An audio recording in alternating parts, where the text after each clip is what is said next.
Hi வணக்கம். இப்போ நம்ம என்ன பண்ண போகிறோன்னா பீக்கங்காய் கூட்டு தான் செய்கிறதுக்காக துவரம்பருப்பு வேக போட்டு வச்சுருக்கேன். பார்த்திங்கன்னா பீக்கங்காய் பாருங்கள், இதோடைய தோலும் நம்ம சட்னி அரைக்கலாம். இப்போ நம்ம இதில் கூட்டு வைக்கிறது எப்படின்னு பார்க்கலாம். பார்த்திங்கன்னா பீக்கங்காய் அரிஞ்சு வச்சுட்டேன். இதுக்கு தேவை வெங்காயம், தக்காளி, பச்சை மிளகாய், கருவேப்பிலை எல்லாம் ரெடியாக இருக்குது. வாங்க பாருங்கள்.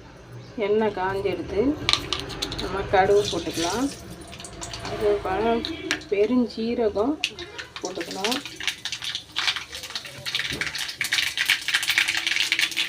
பொரிஞ்சோடனே வெங்காயம்,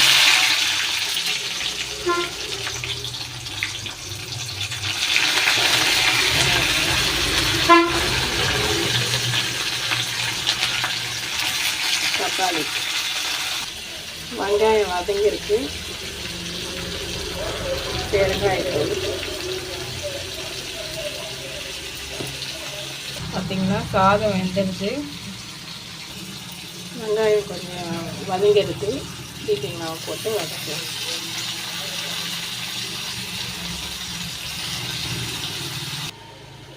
வதங்கிடுச்சு.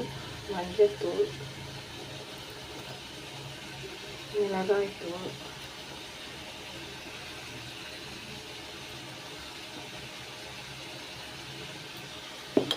உப்பு,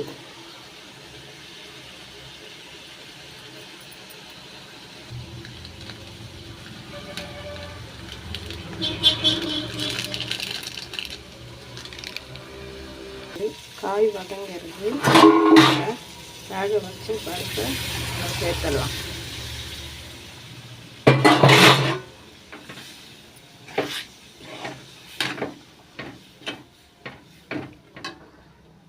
பார்த்திங்கன்னா பீக்கங்காய் கூட்டு ரெடியாக எடுத்து,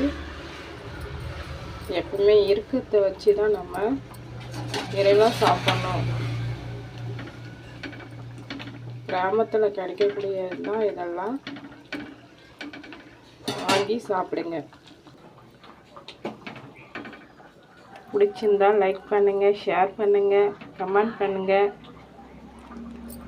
நான் வாய்ஸ் கொடுத்துருக்குறேன், அதுக்காக லைக் கொடுங்க.